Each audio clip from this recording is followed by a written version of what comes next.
Assalomu alaykum do'stlar. Bugun biz sizlar bilan dori moddalarini organizmga yuborish yo'llari haqida gaplashib o'tamiz. Dori moddalarini organizmga yuborish yo'llari ikki guruhga bo'linadi. Bular enteral hamda paraenteral. Enteral yo'l nima degani? Enteral yo'l bu dori moddalarini hazm trakti bo'ylab yuborilishi. Bularga misol qilib olishimiz mumkin. Peroz, ya'ni og'iz orqali dori moddalarini yuborilishi. Transbukkal, lunj orqali dori moddalarini yuborilishi. Bunga misol qilib olishimiz mumkin so'rma dorilarni. Bular o'sha transbukkal yo'l orqali dori moddalarini yuborishga misol bo'la oladi. Keyingi qismimiz esa sublingual, ya'ni dori moddalarini til ostiga tashlash orqali yuborilishi. Bunga misol qilib olishimiz mumkin nitroglitserin. Keyingisi zond orqali dori moddalarini yuborishi. Bu zond orqali kirib dori moddalarini 12 barmoqli ichakka quyish orqali amalga oshiradi. Keyingisi perrektum, ya'ni rektal orqali dori moddalarini yuborish. Bularga o'sha anal teshik orqali dori moddalarini yuborish kiritiladi. Bularga suppozitoriumlar, misol bo'lishi mumkin rektal shamchalar.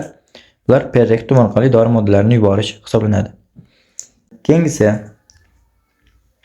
paraenteral, ya'ni hazm traktini chetlab. Bularga misol qilib olishimiz mumkin intravenöz, ya'ni vena qon tomiriga dori moddalarini yuborish. Intramuskulyar, muskul orasiga dori moddalarini yuborish. Intradermal, terining derma qavatiga dori moddalarini yuborishi. Subkutaneus, teri ostiga dori moddalarini yuborilishi. Intraarterial, arteriya qon tomiriga dori moddalarini yuborilishi. Ingalyatsion, ingalyatsion shakli bu dori moddalarini aerozol shaklda nafas sistemasi orqali yuborilishi. Keyingisi topikal. Topikal orqali yuborilishga biz misol qilib olishimiz mumkin teriga surtiladigan mazlarni, kremlarni olishimiz mumkin. Bular topikal yo'l hisoblanadi. Keyingisi intratekal. Intratekal yo'l bu miya pardalariga to'g'ridan-to'g'ri dori moddalarini yuborish yo'llari. Qisqacha qilib takrorlab oladigan bo'lsak, dori moddalarini yuborish yo'llari ikki guruhga bo'linyapti. Bular enteral hamda paraenteral.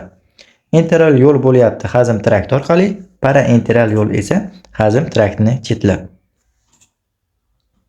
Keyingi qismimiz esa bioavailability, dori moddalarining bioeruvchanligi, ya'ni dorilarning qondagi miqdorini belgilab beradi. Intravenöz yuborilgan dori moddalarining bioeruvchanligi 1 ga teng hisoblanadi. Peroz yuborilgan dori moddalarining bioeruvchanligi esa 0,3-0,7 atrofida bo'ladi. Yoki bo'lmasam buni biz foizlarda ifodalashimiz mumkin. Ya'ni 100% ga nisbatan 100%. Peroz yuborilgan dori moddalarining bioeruvchanligi esa o'shanda bizga to'g'ri keladi 30-70% ga.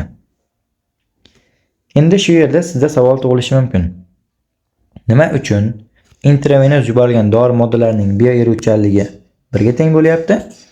Peroz yuborilgan dori moddalarining bioeruvchanligi 0,3-0,7 ga teng bo'lyapti. Xo'p, o'zi bioeruvchanlikni qanday topamiz degan savol tug'iladi shu yerda.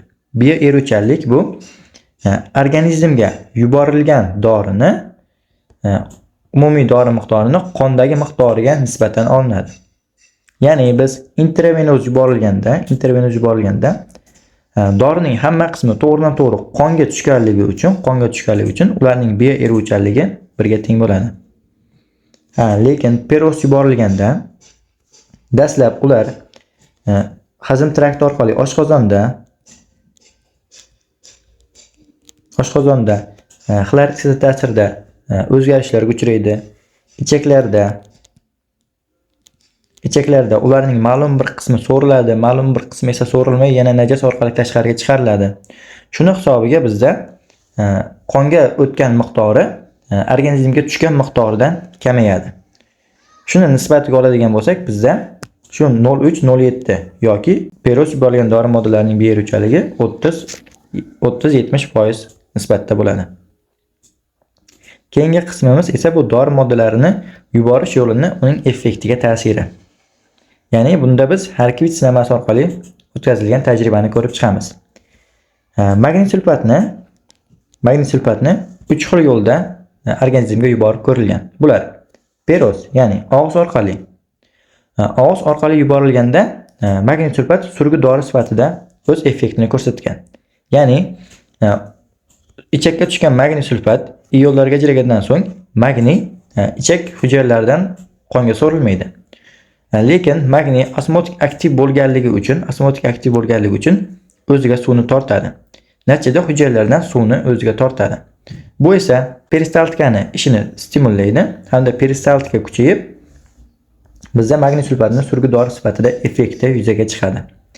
Keyingisi intravenöz, ya'ni vena qon tomiriga to'g'ridan-to'g'ri yuborilganda biz buni ikki xil effektini ko'rishimiz mumkin. Ya'ni antiepileptik, ya'ni tutqanoqqa qarshi, ya'ni tinchlantiruvchi ta'siri. Bu inemda reseptorlarini bloklaganligi hisobiga o'tkazuvchanlikning kamayishi kelib chiqadi hamda antiepileptik ta'siri kuzatiladi bizda. Keyingisi antigipertenziv ta'siri. Antigipertenziv ta'siri bu qon bosimini tushiruvchi ta'siri. Bunga sabab magniy kalsiy kanal antagonist sifatida kalsiy kanallarni bloklaydi. Bundan tashqari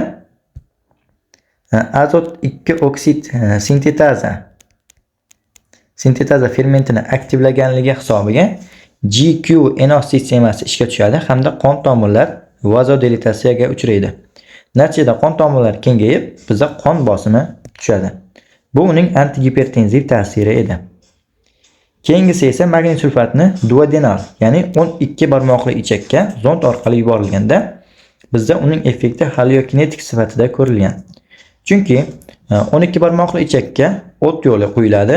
O't yo'lini quyilish qismida 12 barmoqli ichakka sfinkter joylashgan. Bu oddiy sfinkter deyiladi. Xuddi shu oddiy sfinkterda kalsiy kanallarini bloklaganligi hisobiga u yerda relaksatsiyaga yuzaga keladi. Hamda o't suyuqligi 12 barmoqli ichakka tushishi ko'payadi. Shuning uchun buni biz haliokinetik effekti deyiladi. Demak, bu dori moddalarini qanday yo'l orqali yuborilganda ham uning effektiga ta'sirini ko'rsatishi mumkin ekan.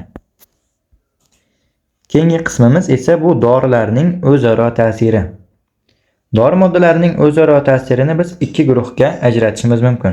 Bular bir-biriga nisbatan agonist bo'lishi mumkin yoki bir-biriga nisbatan antagonist bo'lishi mumkin. Agonist nima degani?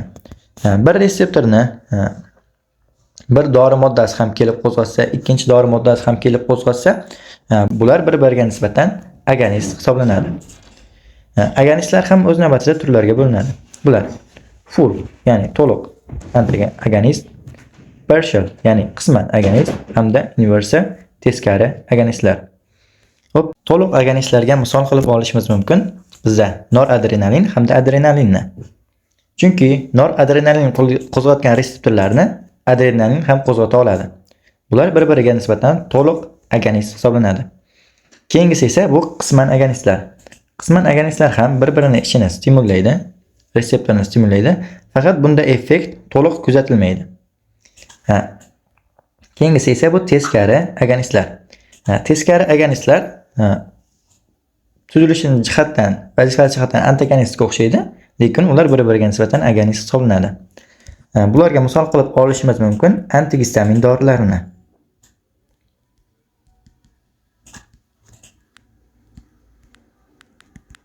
Antigistamin dorilarini olishimiz mumkin. Misol uchun dimidrol hamda loratadin.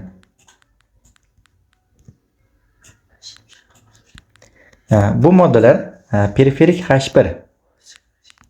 H1 gistamin reseptorlarini bloklash vazifasini bajaradi. Lekin bular periferik H1 reseptorlariga xuddi gistamin singari ta'sir qiladi hamda gistaminning kelib bog'lanishini bloklaydi. Shu orqali o'zini effektini ko'rsatadi. Demak, bular tuzilish jihatdan antagonistga o'xshasa ham, lekin agonist hisoblanadi. Keyingisi esa bu antagonistlar. Antagonistlar bu bir-birini ishini bloklovchi dori moddalari. Bular Ular ham tuzilishiga nisbatan bir necha guruhlarga bo'linadi.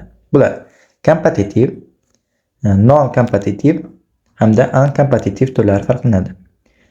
Kompetitiv shakli bu raqobatbardosh shakli ham deyiladi.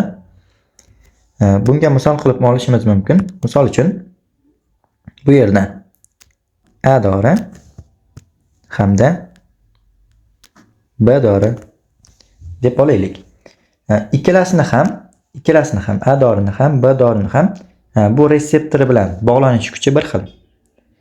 Lekin bu yerda qaysi bir moddani miqdori, konsentratsiyasi ortib ketadigan bo'lsa, xuddi shu modda bu reseptor bilan bog'lanadi. Misol uchun bu yerda B moddani konsentratsiyasi yuqori, shuning uchun bu yerga kelib B modda birikadi. Agar biz A moddani konsentratsiyasini ko'taradigan bo'lsak, endi bu yerga A modda kelib birikishi mumkin bo'ladi. Shuning uchun ular bir-biriga nisbatan raqobatbardosh, ya'ni kompetitiv antagonistlar hisoblanadi.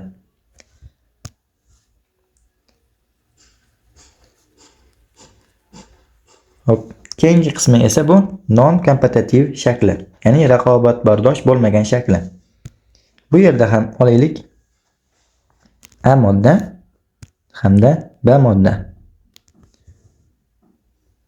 Bu B modda, buni A modda deydigan bo'lsak, bu yerda B moddani bog'lanish kuchi A moddaning bog'lanish kuchidan yuqori deb hisoblaydigan bo'lsak, demak bu yerga kelib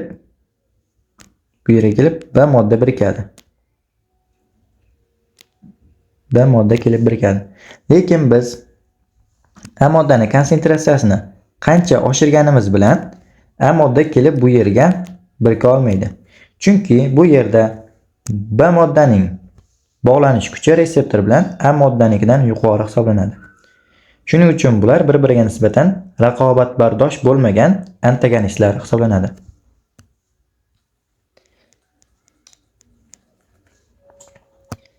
Xo'p, keyingisi esa bu unkompetitiv shakli. Bu yerda ikki xil modda reseptorni ma'lum bir boshqa joylariga birikishi orqali ta'sirini ko'rsatadi. Misol uchun oladigan bo'lsak, bu yerda bizda A modda joylashgan. A modda kelib bu yerga birikishi kerak. Lekin boshqa B modda reseptorni boshqa qismiga birikkanligi hisobiga reseptorni konformatsiyasi o'zgaradi. Hamda reseptorni konformatsiyasi o'zgarib, endi bu reseptor A moddani taniy olmaydi. Hamda bu yerga A modda kelib birika olmaydi. Bu agonistlarning unkompetitiv shakli edi. Shu bilan dori moddalarini yuborish yo'llari nihoyasiga yetdik. Kelgusi darslarimizda biz sizlar bilan reseptorlar mavzusi haqida gaplashib o'tamiz.